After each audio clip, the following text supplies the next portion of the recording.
tal? Buenas noches. Comienza un nuevo programa de Cuestiones y Contrapunto. Hoy sin la presencia de Alan Fernando. Lo tendremos con nosotros la semana que viene, pero regresó Flavia. Aquí ¿Qué tal? ¿Cómo te va, Flavia? estoy. Buenas noches. Garganta, ya... Vamos mejorando. Bueno. Sé que hubo una ola de gripe fuerte y me agarró en algún lugar. Está bien. ¿Qué marcha la de ayer, eh? ¿Qué marcha multitudinaria? ¿Qué marcha? Una marcha, sí, la consigna es memoria, verdad y justicia. Pero yo agregaría que también se vivió en la marcha la resistencia y la alegría. La alegría de reencontrarnos. Y que fue una marcha política, claro, todas las marchas son políticas. Lo que no fue partidaria, política partidaria. Y la alegría, esa alegría de reencontrarse, se ve en los rostros de la gente. Que no somos tan pocos los que pensamos un país diferente. Es más, yo te diría que somos muchos. Es más, yo te diría que somos la gran mayoría. Y se transformó en una marcha opositora también. ¿Por qué? Porque el gobierno también sigue negando, ¿no es cierto?, lo que ocurrió en la década del 70, con esa teoría de los dos demonios, de que hubo una guerra, y sacó un video lamentable. Como todos los años. Fue un boomerang, me parece que fue en contra de ellos totalmente, porque esto no se discute. Si algo a la Argentina respeta en el mundo es por el tema de los derechos humanos. Uh-huh. Por acá nosotros pudimos juzgar a la Junta Militar. Y por acá los crímenes de lesa humanidad están casi todos en cana, casi todos. Presos. Porque no es un hecho del pasado, no es un hecho, ocurrió hace 50 años, dejemos las cosas del pasado en el pasado y veamos de aquí para adelante. No, porque hoy todavía hay 300 jóvenes, que ya no son tan jóvenes, pues algunos hasta pueden ser abuelos, que se le negó su identidad. Uh-huh. Porque a pesar de que se restituyeron muchos hijos de desaparecidos, todavía hay 300 que los están buscando, que nacieron en la clandestinidad. No en la clandestinidad, nacieron cuando los padres estaban presos, digamos, ¿no es cierto? Ni presos, porque tampoco eso es estar preso. Fueron torturados, vejados. La verdad que...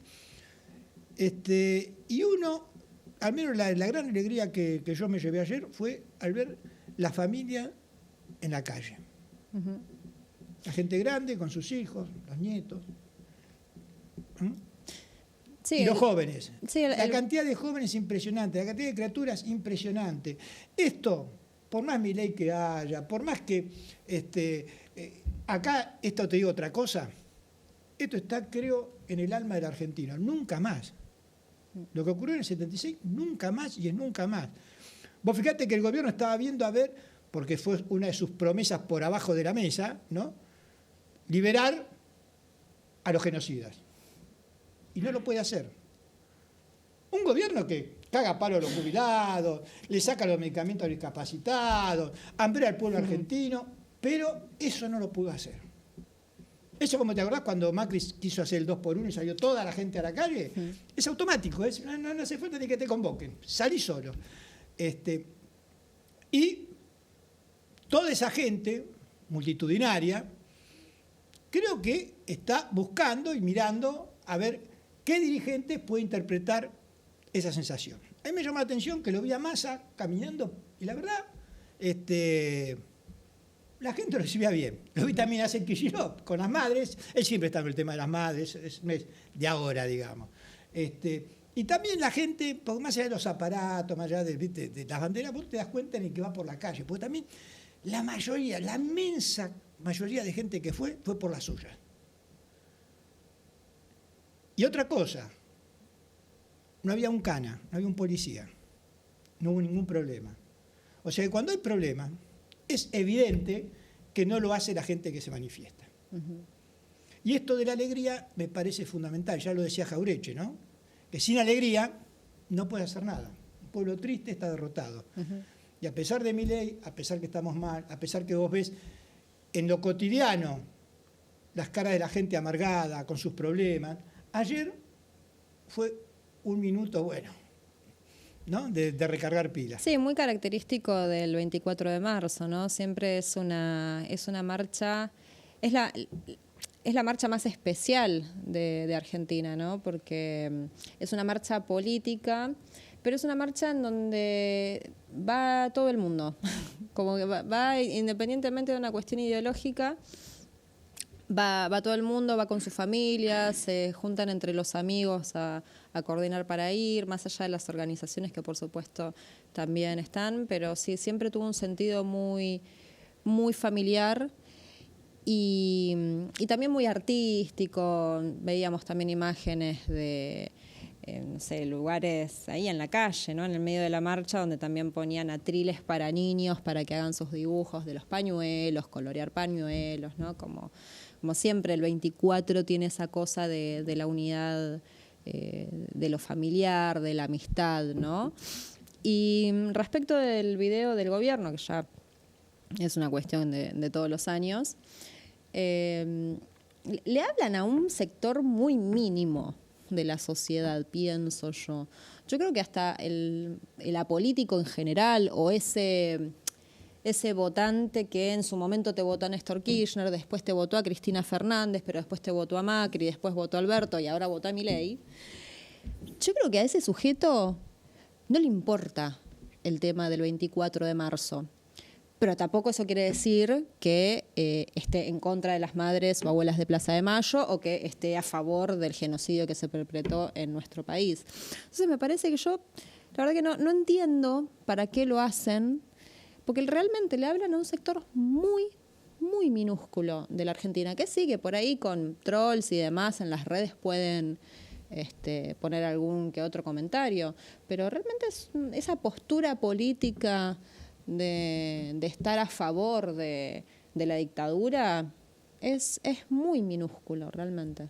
Sí, pero te ponen a discutir temas que ya la sociedad lo había dado como saldado y volver otra vez a hablar de lo mismo y tiene que ser contundente.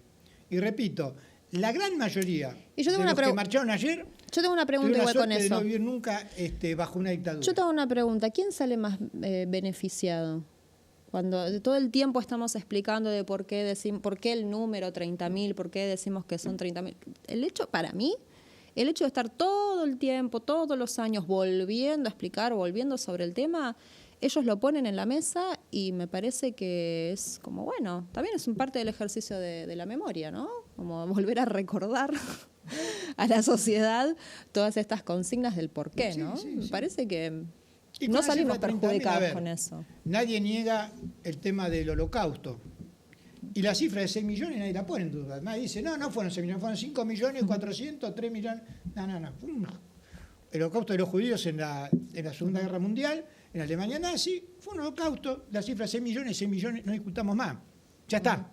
Acá lo mismo, acá fueron 30.000 desaparecidos, no discutamos más si fueron 9.000, 10.000, 8.000. No ese es el tema. No ese es el tema.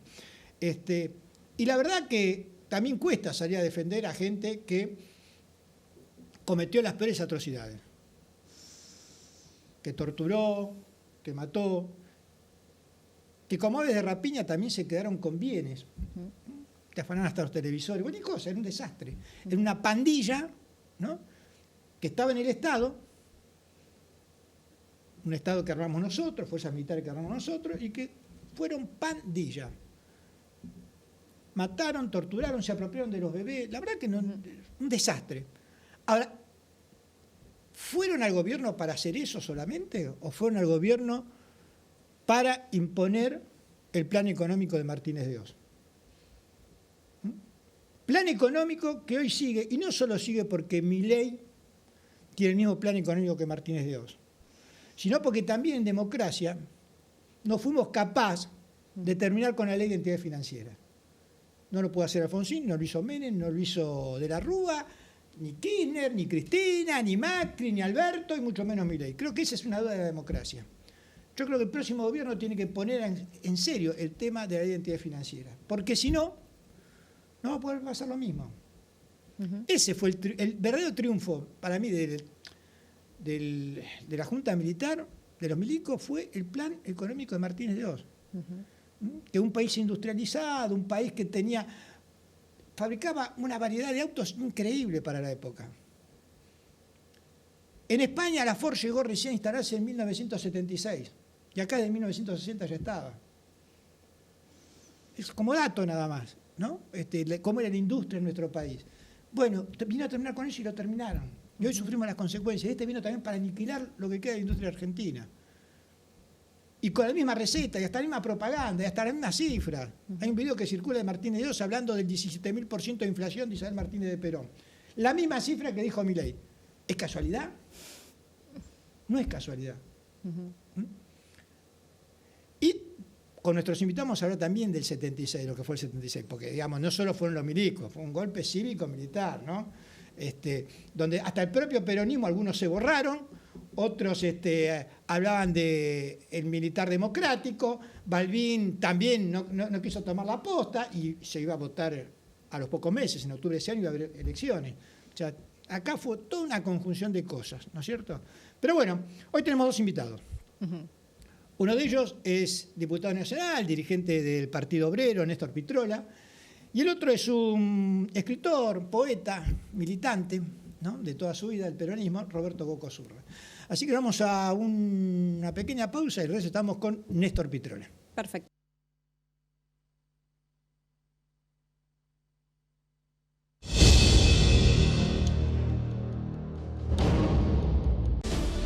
Estamos construyendo el primer hospital de Mariano Acosta con recursos propios del municipio. Ubicado en Virgen de Copacabana y Artigas, cuenta con una superficie de más de 2.400 metros cuadrados. Obras que duran para siempre. Gobierno del Pueblo de Merlo. Gustavo Menéndez, intendente.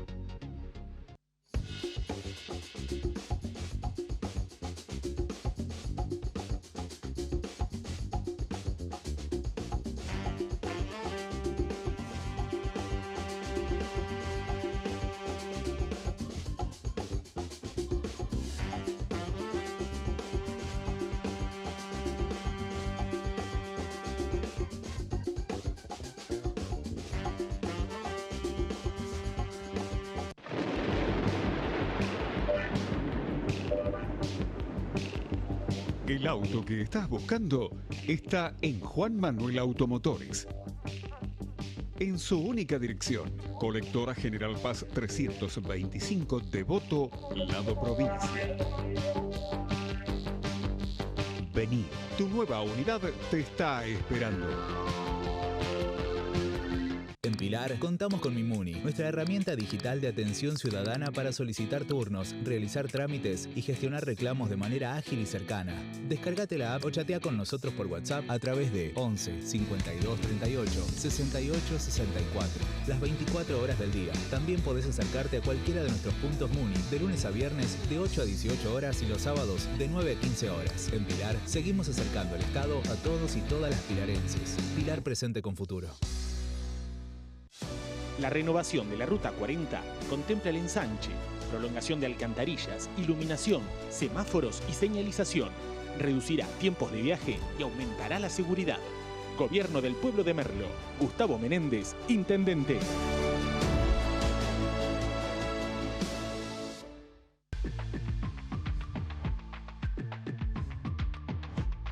Invertir en una franquicia Los Amores es una excelente oportunidad de negocio.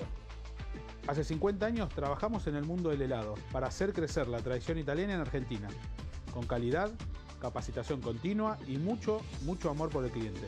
En los barrios donde tenemos las franquicias nos reconocen como esa heladería de confianza e innovadora. Somos una familia que apostó y sigue apostando, con más de 120 locales en todo el país.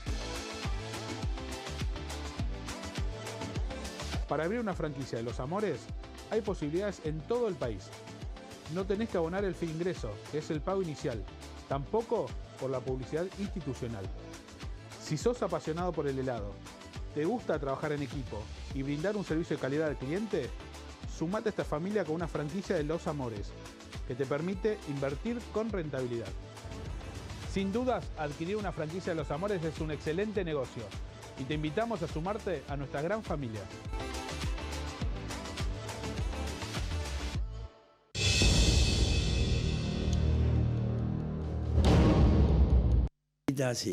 Continuamos aquí en Cuestiones y Contrapuntos. Estamos con nuestro primer invitado de hoy, con Néstor Pitrola. Decíamos que Néstor Pitrola es actualmente diputado nacional, pero es dirigente del Partido Obrero y seguramente ayer estuvo en la marcha, ¿no, Néstor? Sí, 5 horitas parado, quedé de cama, pero feliz. Una movilización descomunal. Es difícil hacer un cálculo. ¿Cuánto hubo? 400.000, 600.000, porque hay una rotación. Yo creo que fue la movilización más importante de los 24 de marzo y desde el Partido Obrero la consideramos crucial. ¿Por qué? Con vistas al pasado y al futuro, a ambas cosas, ¿no? Porque estamos ante un régimen podrido que es el de Milei, que es negacionista del golpe genocida. No es un tema menor. No es un tema menor no solo desde el punto de vista de justicia y castigo, que sigue siendo una lucha actual, por los 300 jóvenes o no tan jóvenes que no tienen su identidad, pero también por más de 300 milicos que siguen vivos y están impunes, también porque los otros están, algunos en cárcel de oro, como en Campo de Mayo, Astiz y compañía, otros, la mayoría, en domiciliaria en los últimos años de su vida, domiciliaria que no las cuidan mucho, ¿no? Hay varios sin tobillera, hay que seguir luchando. Pero el aspecto del futuro es clave. ¿Por qué? Porque el negacionismo está al servicio de una democracia de infantería, de una democracia con intervención de las Fuerzas Armadas en cuestiones internas.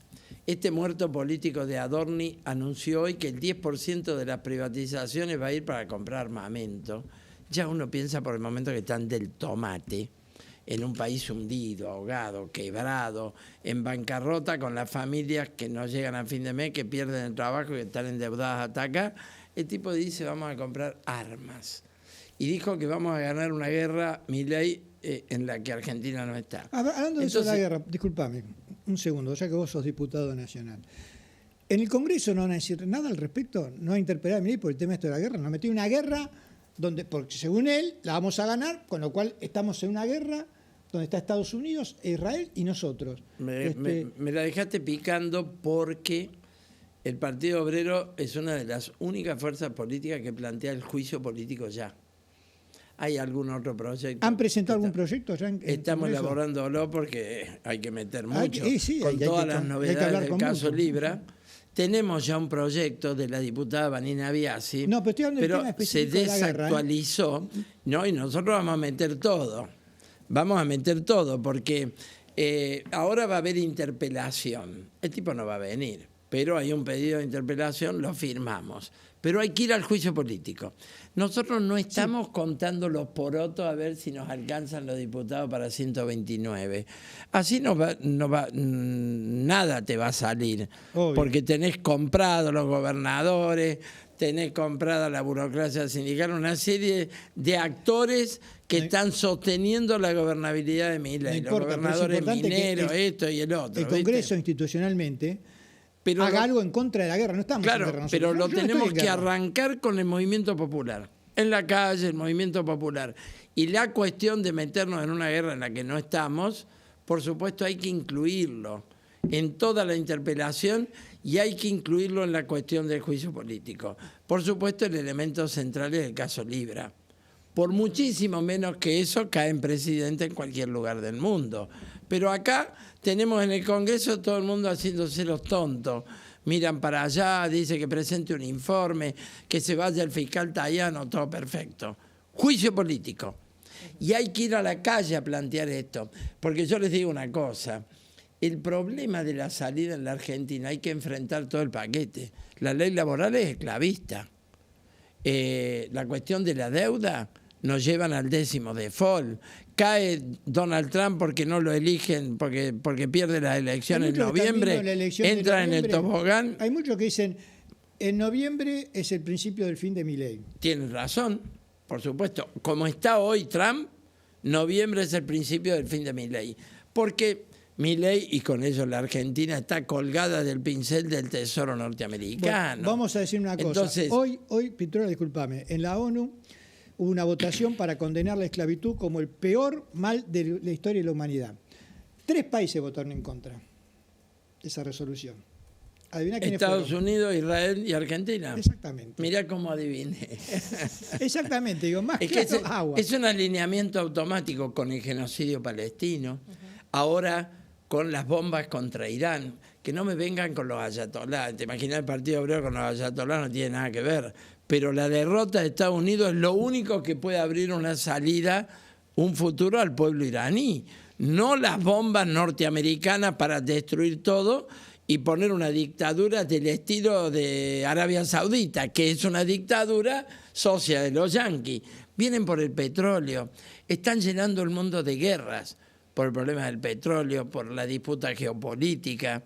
Y Milei es un agente total de eso, un entregador de los pocos recursos estratégicos que tiene la Argentina. Te digo que dentro de Estados Unidos hay gente que dice que Trump en realidad está siendo sometido a un poder extranjero.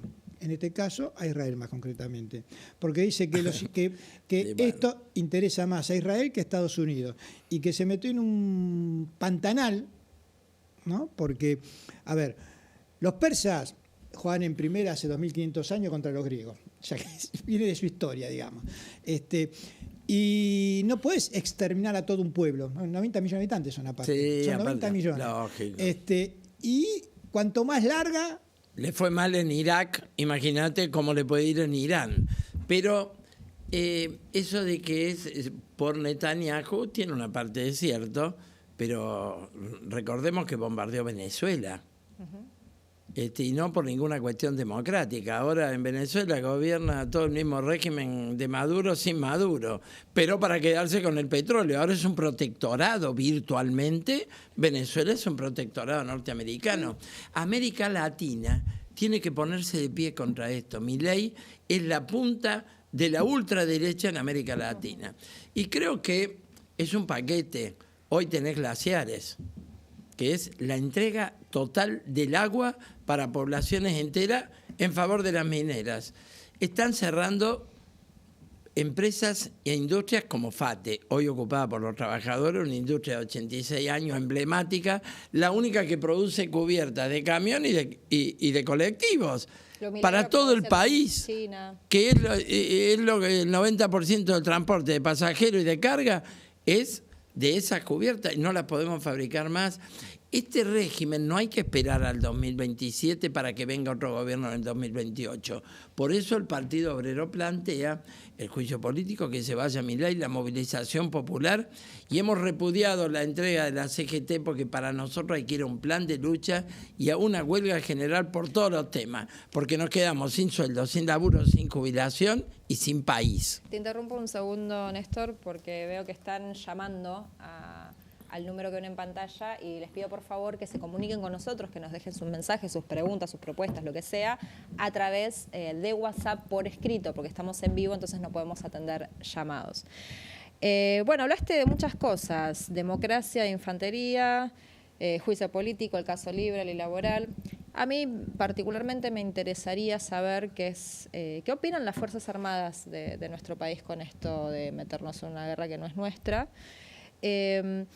Pero particularmente cuando vos hablas de juicio político, yo considero, me parece, que tiene que haber un consenso de la sociedad para que ello se dé. Y por supuesto que el caso Libra es un espanto, la reforma laboral también es un espanto. Yo creo que este gobierno va sumando, como cualquier otro gobierno naturalmente, pero este me parece que es más fuerte porque es más alevoso el nivel de corrupción y de malestar también, ¿no? De que todas las políticas públicas sean masivamente en contra de la gente.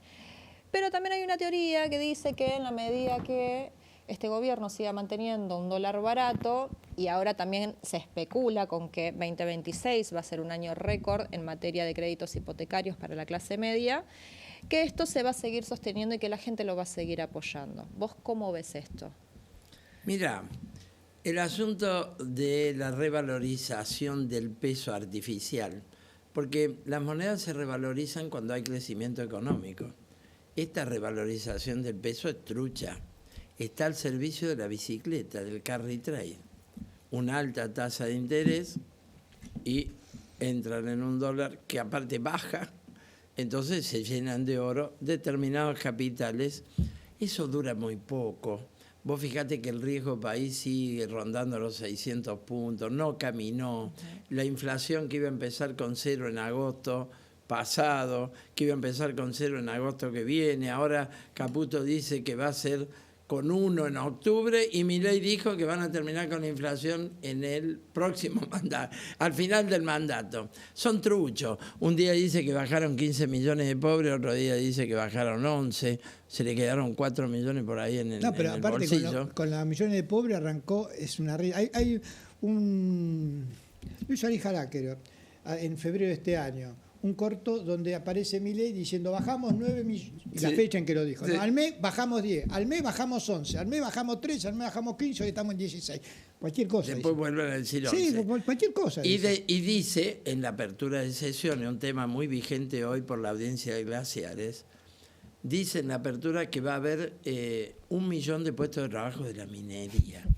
Ese bolazo no resiste nada, es como el terraplanismo o el negacionismo del calentamiento global, son cosas parecidas. La minería tiene en este momento 10.670 puestos de trabajo efectivos, mineros. Y puede haber algunos puestos más. Hay puestos providenciales cuando se hace la obra civil, pero duran un tiempo de la construcción y después se acaban. La minería jamás puede dar esos puestos de trabajo. En cambio, tenés FATE ocupada, que es un emblema, tenés varias ocupadas también en Tierra del Fuego, metalúrgicas, y hay otras que no están ocupadas porque los sindicalistas no la ocupan y la pobre gente se va a la casa. Pero están cerrando ya 23.000 empresas en el país.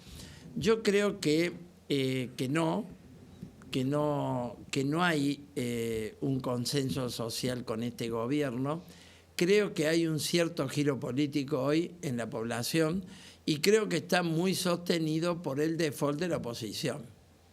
Vos date cuenta que la ley de glaciares la van a votar los diputados peronistas de San Juan, una provincia que toma solo agua del deshielo de los ríos Jáchal y San Juan, en particular del río de San Catamarca, Juan. Jalil. Catamarca, lo mismo. Le van a votar esto. Bueno, entonces es un peronismo que tiene traidores articulados, lo llamo yo, ¿viste? Hay una pregunta. Siempre aparece el traidor y le votan a Milei. Milei no se podría, te termino, no se podría sostener. La ley de financiamiento universitario se votó 5 veces. Cuando se votó la ley, cuando voltearon el veto y cuando volteamos el capítulo 11 del presupuesto. 5 veces el tipo no la cumple. ¿Qué podés hacer con un gobierno así? Que no sea un juicio político.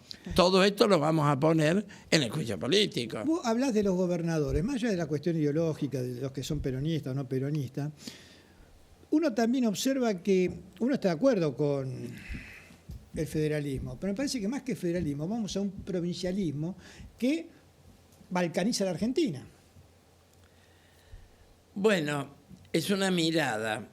El provincialismo sería el 3% de regalía que les queda de las mineras y de algunas. Vos fijate cómo es la vida. En este momento hay una crisis en Chubut con el trabajo petrolero de los pozos que no son del sistema fracking, de los viejos pozos, y hay despido en la industria petrolera, que es una de las pocas de punta. Ahora, bueno, hubo una buena cosecha aparentemente, pero un año hay sequía, se pudre el chancho. La Argentina no puede vivir de este esquema económico primario, ¿no?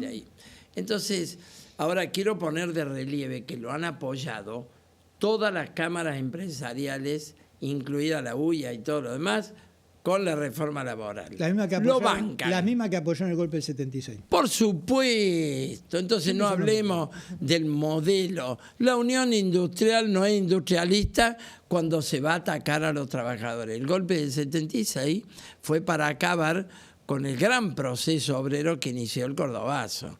Había un movimiento obrero indomable. Y la Unión Industrial dijo, vamos con el golpe. Aunque después quebraran varios, pero ojo, Madame Quintanilla se llenó, que cerró FATE, Paulo Roca, con la estatización de la deuda privada. Sí, por favor. Digamos, esto era fácil. Las ganancias eran para estos empresarios. Y las deudas las pagó el pueblo argentino. Y Martínez Dio era miembro del directorio de Asindar. Bueno, así Macri. que nadie... Sí, que bueno, nadie Macri, Macri, bueno, la de un fortuna de kiosquito los pasó. Macri nace con la dictadura. Sí. Nace con la dictadura. Entonces, acá hay una clase social que ha sido responsable de la dictadura genocida, muy vigente decirlo hoy, un análisis de clase de los gobiernos. Ahora, durante la democracia, el poder económico, el verdadero poder, ha seguido en la misma mano. Entonces, bueno, a lo mejor ahora se pelean con Pablo Roca, con con el otro. Igual ellos reinvierten por acá o por allá. Sí. Pablo Roca tiene fábrica en Estados Unidos.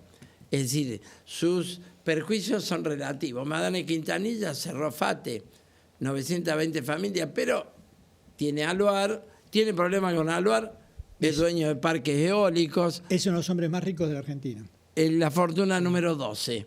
Mirá si tiene espalda, por eso decimos, FATE no se cierra y queremos que intervenga o el gobierno nacional o el de la provincia. Por último, ojo, Kicillof tiene la pelota en campo de él con el tema de reabrir FATE. Le hemos puesto arriba de la mesa en proyectos de legislatura, de todo, las figuras legales con las cuales él puede garantizar la continuidad de FATE. Existe en la legislación argentina. Ocupación temporánea, pone a andar la empresa, después hablamos. Por razones estratégicas. Sí, obvio. Por último, Petrola, ¿vos estás observando en el aire un cambio de clima? Sí. Tuve un debate en el Comité Nacional y me dijeron los compañeros, esperemos un poquito. Pero de esto hace 15 días. Creo que ahora me dirían, hay un cambio de clima.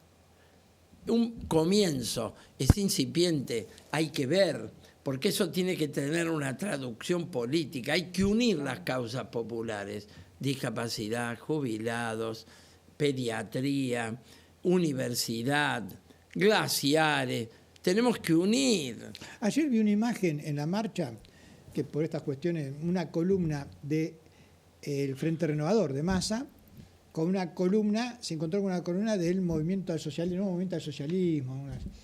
Y todos dijeron, bueno, no, ningún problema. No, digamos, no. Nosotros entramos con una columna de muchos miles, después nos juntamos con lo de los compañeros del PTS, hicimos un acto propio al final, porque nosotros planteamos nuestras consignas, nuestro planteo contra la represión de ayer, de hoy, por el no pago de la deuda, contra la burocracia sindical, lo nuestro.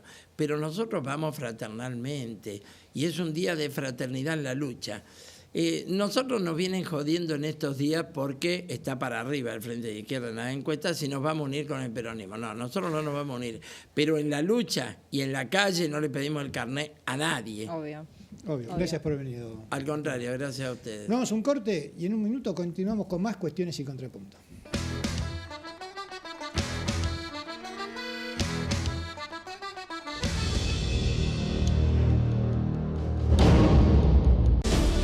Estamos construyendo el primer hospital de Mariano Acosta con recursos propios del municipio. Ubicado en Virgen de Copacabana y Artigas, cuenta con una superficie de más de 2.400 metros cuadrados. Obras que duran para siempre. Gobierno del Pueblo de Merlo. Gustavo Menéndez, Intendente.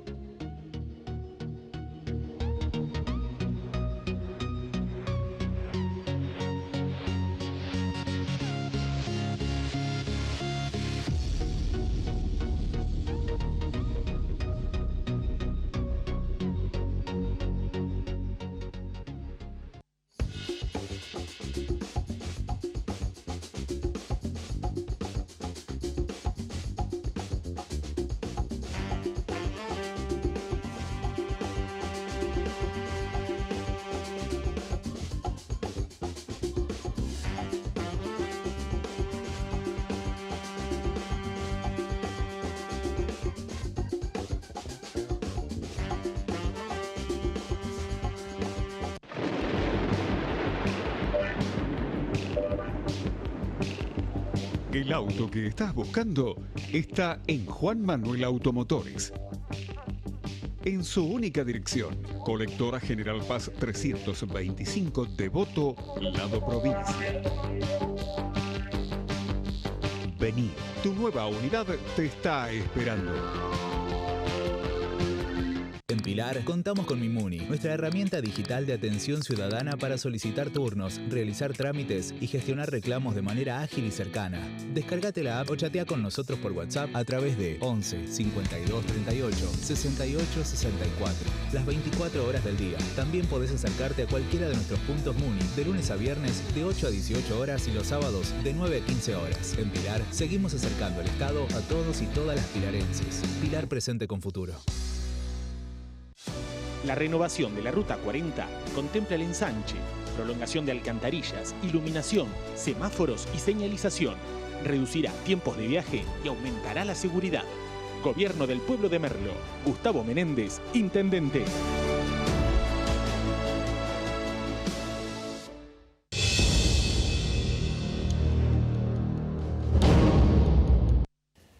Y continuamos aquí en Cuestiones y Contrapunto y estamos con nuestro segundo invitado de hoy, con Roberto Coco Zurra, escritor, militante, poeta, hombre del peronismo.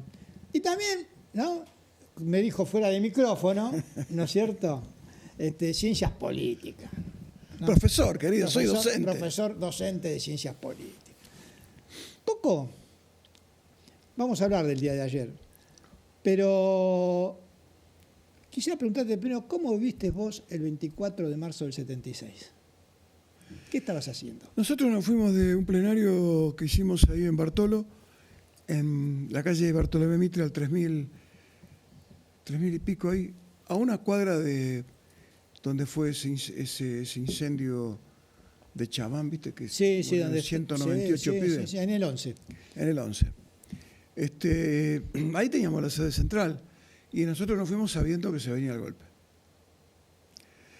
Así que, bueno, nos fuimos con la orden de enterrarnos, es decir, irnos a un lugar que nadie conociera y quedarnos ahí y no salir. Quedarnos 6 meses, 1 año, el tiempo que fuese necesario. Cada uno tenía un contacto y se iba armando la pirámide. Pero fue una sensación de mucho fracaso, de mucha tristeza, por la gran esperanza con la que vivimos, el amanecer democrático del 73, que empezó a vislumbrarse ya en el 71, 72, cuando volvió el general el 17 de noviembre. Así que fue un gran fracaso que con el tiempo corroboramos que en realidad el golpe de Estado fue no solo con la finalidad económica que enuncia en abril Martínez de Oz, sino que fue con la necesidad de quebrar al movimiento nacional y de generarle el gran complejo de no haber podido gobernar en esos 3 años que duró el gobierno, donde tuvimos que cambiar 4 presidentes, ¿no? Cámpora, Lastiri, Perón, Isabel. Así que fue muy duro, un operativo de pinzas entre la izquierda maldita y la derecha maldita, porque hay una izquierda sana y hay una derecha sana, pero estos se dieron, se cruzaron para impedirle el gobierno limpio al peronismo, ¿no es cierto? Sí, yo me acuerdo de unas pintadas previas al golpe en las paredes que decían por un gobierno cívico-militar y la firmaba el Partido Comunista. Bueno, claro, el Partido Comunista tenía el tema de la exportación con Rusia, tenían ese tipo de negocios, ese tipo de actividades que incluso salieron a decir que Videla era un general democrático, ¿no es cierto? Pero bueno, cosas de la burocracia política que hay que tener cuidado. Sí, también hubo gremialistas como Casildo Herrera que dijo yo me borro, también hubo dentro del peronismo gente que defeccionó, y digamos, el ataque fue, como vos decís, de pinza y de todos lados, lo mediático, los diarios todos los días. Un año antes ya se venía hablando con las fuerzas militares, partidos políticos para ver cuál era la salida. En el mes de noviembre o diciembre del 75, Calabró hizo el acuerdo con Videla. Exactamente. Y yo recuerdo que yo había sido director de Cultura de Heredia y cuando asumió Novoa me propuso seguir y yo renuncié, me fui cuando se fue Heredia me fui yo también, y volví a mi trabajo, yo era empleado de planta de la municipalidad, entonces Manga me llevó a trabajar, Manga es diputado provincial, me llevó a trabajar a la legislatura. Y en noviembre o diciembre se fractura el bloque. ¿Por qué? Y porque había peronistas aliados a Calabró con el proyecto de voltear a Isabel. Recordemos que Calabró era el gobernador de la provincia de Buenos Aires en esa época, ¿no? Exactamente. Gremialista. Por eso te digo, hubo traidores en todos lados, ¿viste? La figura de Isabel suele estar bastante controvertida, cuando no silenciada. ¿Cuál es tu mirada respecto a Isabel? Mira, Isabel hizo un gobierno digno, hizo un gobierno que todavía deberíamos estar recordándolo, porque esta ley laboral de la que recién hablabas vos se hace para derogar la ley que proclamó Isabel, la ley de contrato de trabajo. Sin embargo, cuando se hace la defensa de la ley de contrato de trabajo, no se la menciona a Isabel. No hay un busto de Isabel en la CGT. Yo se lo pedí a Piumato personalmente y le mandé una nota a través de Argüello a la CGT para que pusieran un busto de Isabel y todavía no lo pusieron. Eso por un lado. Otro tema resonante en el último año ha sido el Garraham, cuya piedra fundamental la puso Isabel. Yo estuve en el acto ese día. Yo estuve en el acto cuando Isabel puso la piedra fundamental del Garraham y estuve en el acto cuando Alfonsín lo inauguró. Es cómico, vale la pena contarlo, porque nosotros fuimos furiosos a la inauguración del Garraham. Si es una obra peronista, la tiene que inaugurar este tipo. Y cada vez que hablaba Alfonsín, nosotros, Isabel, le gritábamos. Hasta que en un momento el tipo dijo, acá están nuestros rivales de la juventud peronista. Es cierto lo que dicen. Este hospital se inició en democracia, lo inició la señora Isabel Perón. Y les voy a decir algo, nos dijo a nosotros. Aquel concepto de Perón, de que los niños son los únicos privilegiados, hoy también es nuestro. Y nos sacó la pelota. No pudimos gritar más. Muchos dicen que Alfonsín, políticamente hablando, era el más peronista de los radicales, ¿no? Y él fue el que... Jugador de trinchera. Escúchame, él fue el que la invitó a Isabel cuando él asumió en el 83. Él la invitó a Isabel. Y él mandó en el 84 el proyecto de reparación histórica para Isabel. El tipo que metió en cana a los genocidas y a los montoneros asesinos es el mismo que mandó la ley al Congreso para resarcir a Isabel de toda culpa. Así que en líneas generales, eso tiene que formar parte de la historia. Muchos progresistas y muchos socialdemócratas se olvidan de eso. Pero yo he repensado a Alfonsín, porque yo he sido muy combativo en contra de Alfonsín durante su gobierno, pero lo he repensado y hay muchas cosas rescatables de él que no hay que perder. Y respecto de Isabel, para terminar con tu pregunta, hizo un muy buen gobierno, un gobierno digno que tuvo un error: permitir el ingreso de Massueto Sin al gabinete económico. Massueto Sin es el ideólogo de Martínez de Hoz, no era un cadete de Martínez de Hoz. Exactamente, y fue el que uno de los llevados del Rodrigazo, recordemos que... Y él fue el que promueve el Rodrigazo. Eso fue un error, y hay que asumirlo como un error del peronismo. Fue un error. Bueno, López Rega también fue un error para... No sé si fue un error López Rega, pero lo dijo en más de una oportunidad. Algunos dicen que me lo metió la CIA. Bueno, si lo saco me van a meter otro, así que dejémoslo. Pero bueno... Claro, lo que pasa es que una cosa es López Rega con Perón en vida y otra cosa cuando ya Perón... es como un perro que vos, si le sacás el amo, por ahí hace destrozos. Yo nunca fui loperreguista, no hay... Ninguno de mis compañeros trabajaron nunca con el Ministerio de Bienestar Social.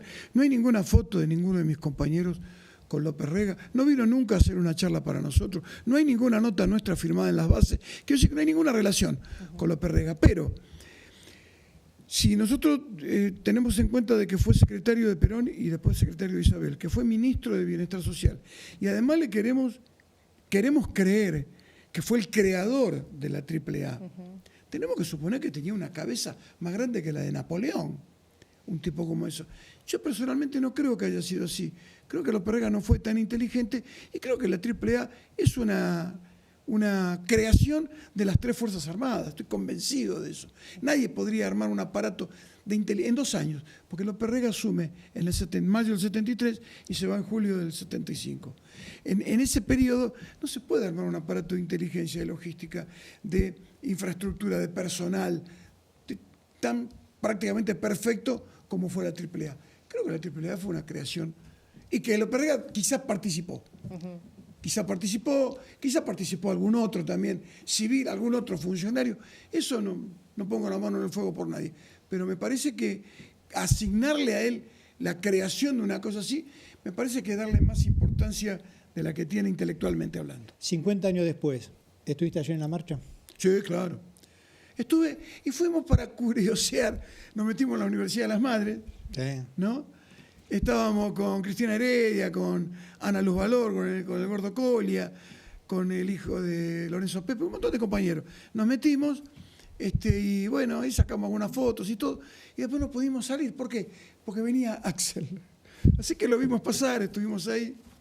Después yo me fui, me abrí de ellos, me fui a recorrer la plaza y vi un colorido muy lindo. Un colorido muy lindo, muy...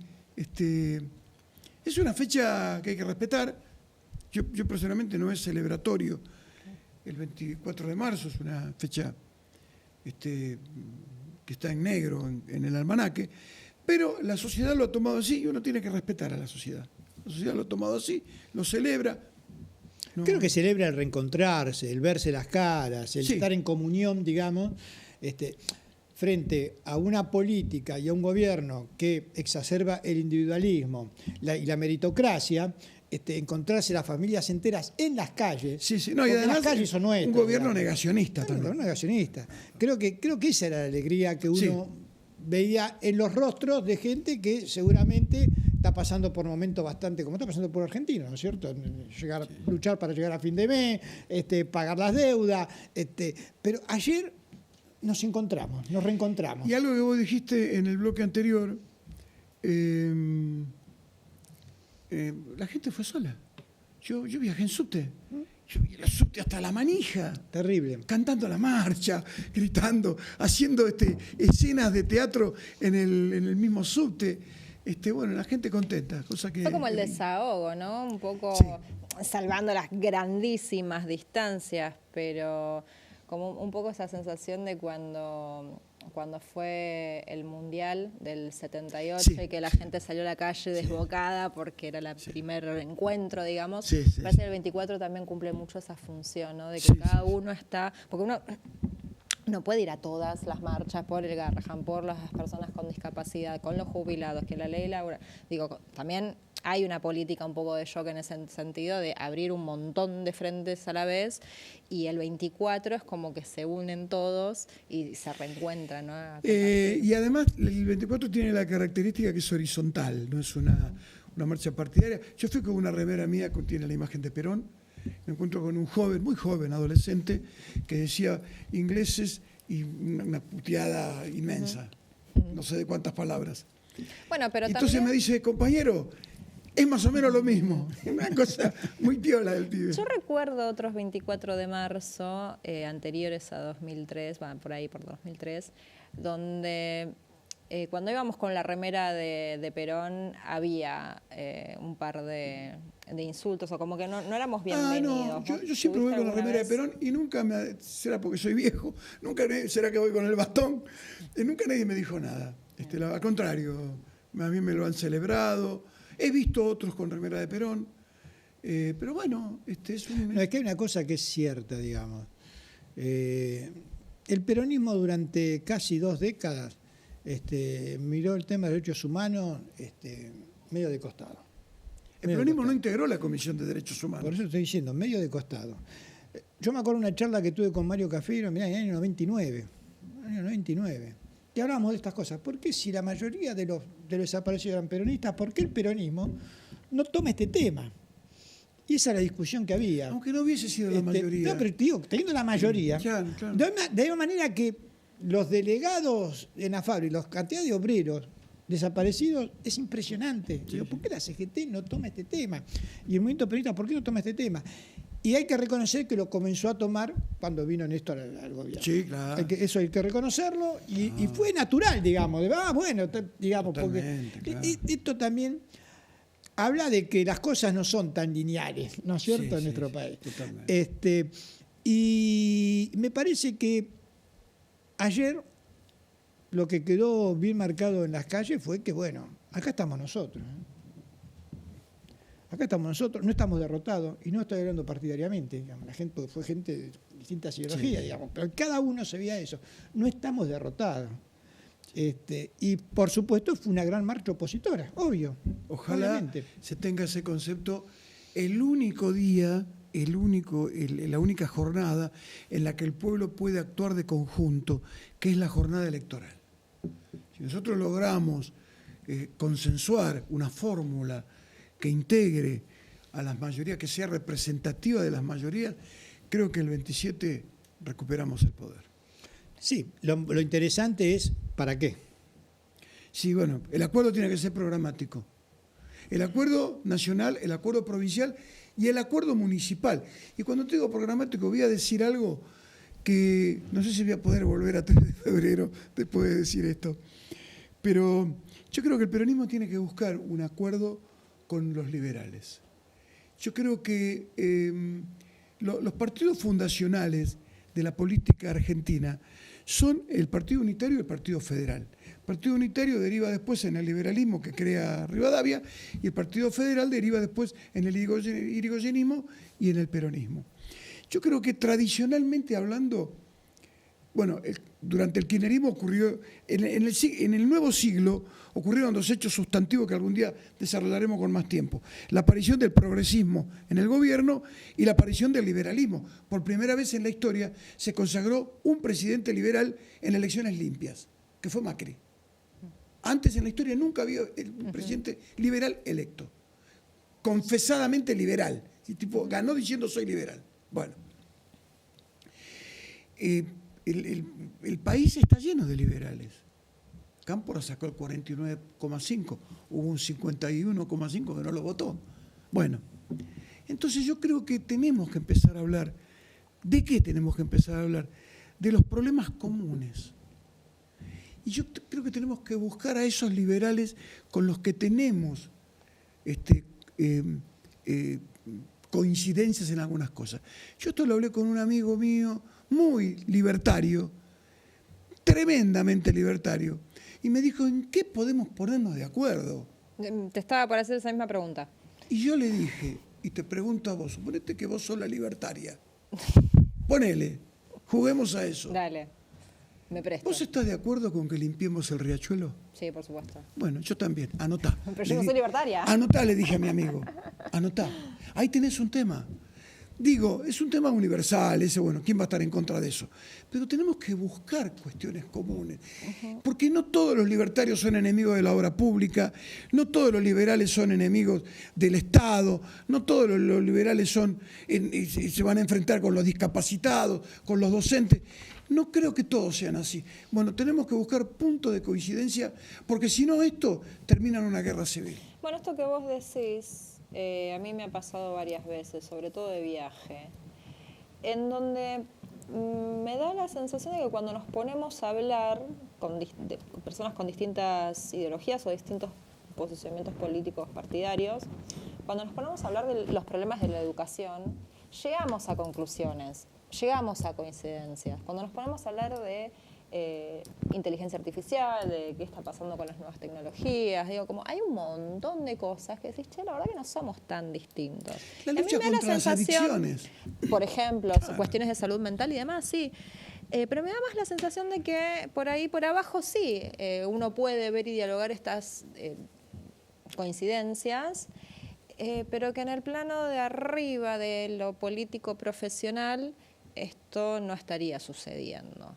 Como que están más, a mí me da la sensación, de que están más pendientes de a ver quién es el candidato en 2027, a ver si me puedo posicionar y a ver y cuál es, ¿no? Porque no sabes lo que pasó con el intendente como no la rosca de la rosca de la rosca que no le importa a nadie. Sí, lo que pasa es que me parece que los gobiernos, más allá de las ideologías y más allá de los amagues, el centro para mí es vos estás a favor de otorgar derechos o de mantener privilegios. Totalmente. Y los gobiernos o otorgan derechos o mantienen privilegios. Totalmente. No hay otra cosa.